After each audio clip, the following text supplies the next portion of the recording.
Hello दोस्तों, मेरा नाम है मयूर उकिरे और आज के इस वीडियो में मैं रिप्लाई करने जा रहा हूं कमर चीमा जी। कमर चीमा एक पाकिस्तान के पॉलिटिकल एनालिस्ट है जो अक्सर इंडियन मीडिया पे आते हैं और बेबाकी से अपने मुल्क की यानी पाकिस्तान की राय रखते हैं, हर इशू पे अपना ओपिनियन देते हैं। मैं अक्सर उनके चैनल को फॉलो करता हूं और वो जो भी वीडियोस अपलोड करते हैं अपने यूट्यूब चैनल पे मैं उसको बारीकी से देखता रहता हूं। आज उन्होंने एक अपने यूट्यूब चैनल पे मोहन भागवत यानी कि आरएसएस के चीफ मोहन भागवत जी, उनके एक स्टेटमेंट के ऊपर उन्होंने एक वीडियो डाला है। तो मुझे लगता है कि कुछ चीज़ें उनको शायद पता नहीं होगी, वैसे तो वो एक्सपर्ट है, मैं उनकी रिस्पेक्ट करता हूं, बट मुझे ऐसा लगा उनकी बातों से कि शायद उनको कुछ चीज़ों के बारे में इंफॉर्मेशन नहीं होगी। तो मैं अपने इस वीडियो के थ्रू उनको उनके कुछ क्वेश्चंस का रिप्लाई दे सकूं, इसीलिए मैं ये आज का वीडियो बनाने जा रहा हूं। तो मोहन भागवत जी ने बेसिकली कहा क्या, तो मोहन भागवत जी एक बुक लॉन्चिंग इवेंट में चले गए थे जहां पे मोहन भागवत जी ने कहा कि पार्टीशन का दर्द मिटाने का एक ही सॉल्यूशन है, हमें पार्टीशन को अंडू करना चाहिए। तो कमर चीमा जी ने अपने वीडियो में बोला है कि मोहन भागवत जी को या आरएसएस के चीफ या इंडिया के कोई भी ऐसे पॉलिटिकल जो बड़े नेता है उनको ऐसे स्टेटमेंट देने से बचना चाहिए।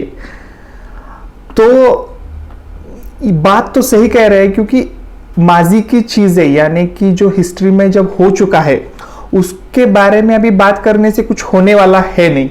उनके इस पॉइंट से मैं 100% एग्री करता हूं।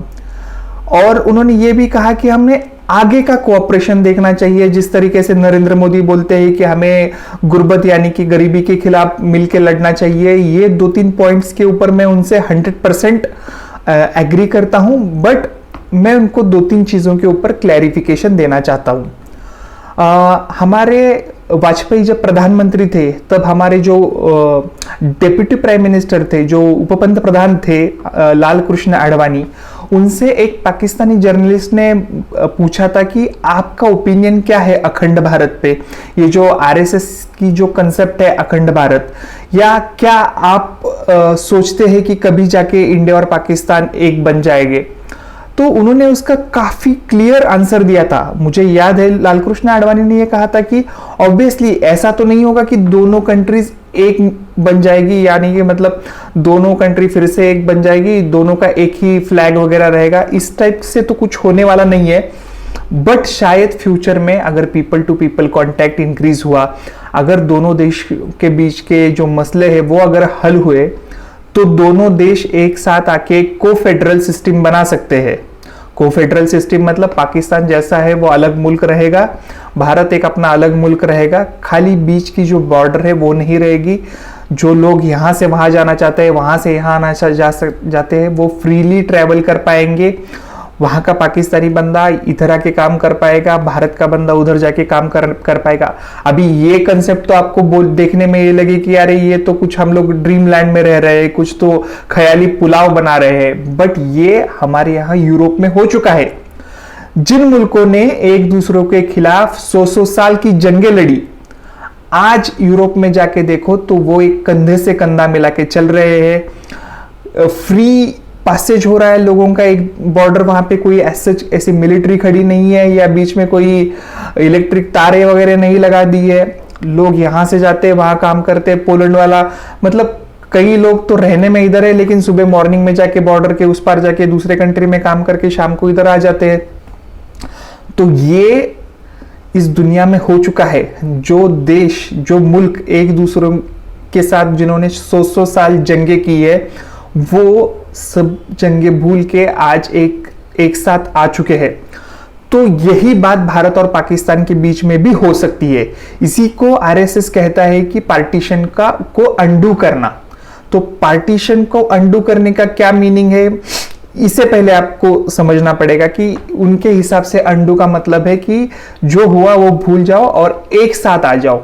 इसका मतलब ये नहीं कि आप अपना झंडा छोड़ दो, आप अपना मुल्क कल से पाकिस्तान मुल्क एग्जिस्ट होना बन जाएगा, इस टाइप, इससे उसका कोई लेना देना नहीं है। दूसरा पॉइंट मैं क्लियर करना चाहता हूं कि मैं अक्सर पाकिस्तानी चैनल्स और मीडिया देखता रहता हूं, न्यूज़पेपर वहां के पढ़ता रहता हूं। तो आरएसएस को वो लोग जो बोल रहे हैं ना हिंदुत्व आइडियोलॉजी, तो ये हिंदुत्व आइडियोलॉजी है क्या? तो बहुत सारे पाकिस्तानी चैनल्स ने ये कंफ्यूजन कर दिया है। उनको शायद इतनी नॉलेज नहीं है कि हिंदुत्व और हिंदुइज्म में क्या फर्क है। तो मैं आज थोड़ा क्लियर करना चाहता हूं मेरे तरफ से। शायद आप बहुत बड़े पॉलिटिकल एनालिस्ट है, आपको 100% मैं श्योर कि आपको शायद पता होगा, बट फिर भी मैं मेरे साइड से क्लियर करना चाहता हूं कि हिंदुत्व का हिंदुइज्म से कोई लेना देना नहीं है। हिंदुत्व एक कल्चरल नेशनलिज्म है। कल्चर को तो कोई रिलीजन नहीं होता ना, कल्चर तो सभी लोगों का होता है। अभी कोई अगर एक बंदा भले हिंदू हो मुस्लिम हो, अगर वो महाराष्ट्र में रह रहा है तो महाराष्ट्र का एक कल्चर होता है, कर्नाटक का एक अलग कल्चर है, साउथ में आप जाओगे तमिलनाडु में एक अलग कल्चर है, बिहार का एक अलग कल्चर है। तो कल्चरल नेशनलिज्म को हिंदुत्व बोल रहे हैं। भारत की सुप्रीम कोर्ट ने भी 1995 के एक जजमेंट में बोला है कि Hindutva is way of life and it has nothing to do with Hinduism. Hinduism एक रिलीजन है और आप इसको इक्वेट मत करो हिंदुइज्म से। एक वे ऑफ लाइफ है, जो सिंधु नदी के इस पार जो भी लोग रह रहे हैं उनका जो एक लाइफस्टाइल है, उनका एक जो कल्चर है, उसको हम लोग बोलेंगे हिंदुत्व। तो आरएसएस के मोहन भागवत जी ने भी अपने पिछले कई स्पीचेस में ये बता दिया है कि हिंदुत्व का मीनिंग क्या है।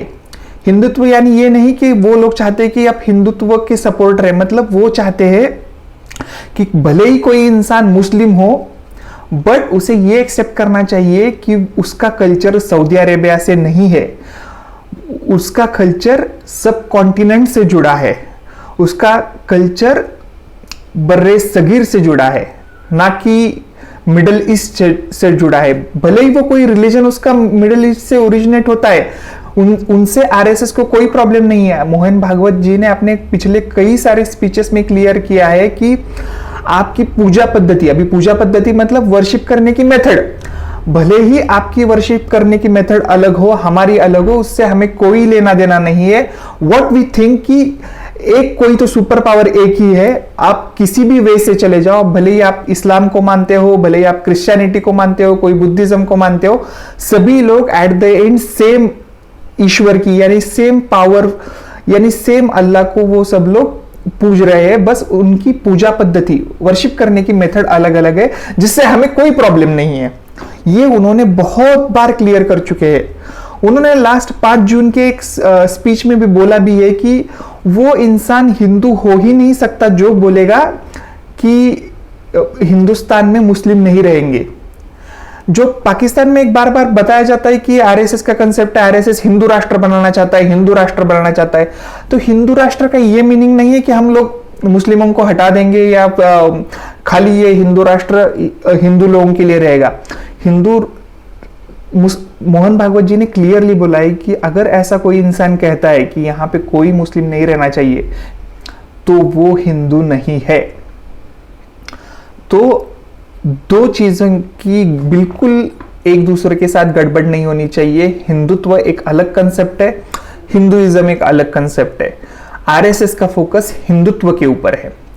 वो मानते हैं कि अगर कोई मुस्लिम भले ही वो इस्लाम धर्म को फॉलो करे, बट अगर वो यहाँ के कल्चर का रिस्पेक्ट करता है, यहाँ के कल्चर को मानता है, तो वो हिंदुत्व को फॉलो कर रहा है और उनके लिए यही बात सफिशिएंट है।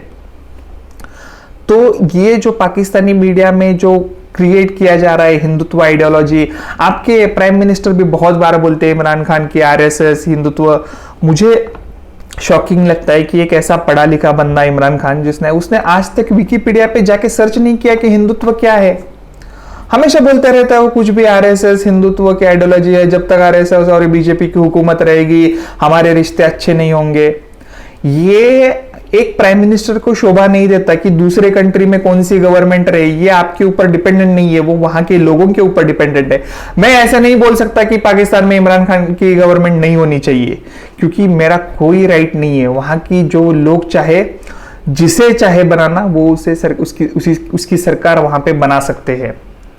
तो बस मैं अपने वीडियो में बस दो चीजें क्लियर करना चाहता था कि पार्टीशन को अंडू करने का मीनिंग क्या है आरएसएस का, और आरएसएस के लिए हिंदुत्व का मीनिंग क्या है। तो कमर चिमा जी सर, थैंक यू। अगर आप मेरा ये वीडियो देख रहे हैं तो मैं फ्यूचर में कभी आपके साथ वीडियो बनाना चाहूँगा। ये मेरे लिए मतलब एक सौभाग्य की बात होगी। दोस्तों, व्यूअर्स, मिलते हैं अगले वीडियो में किसी इंटरेस्टिंग टॉपिक के साथ। तब तक के लिए गुड बाय।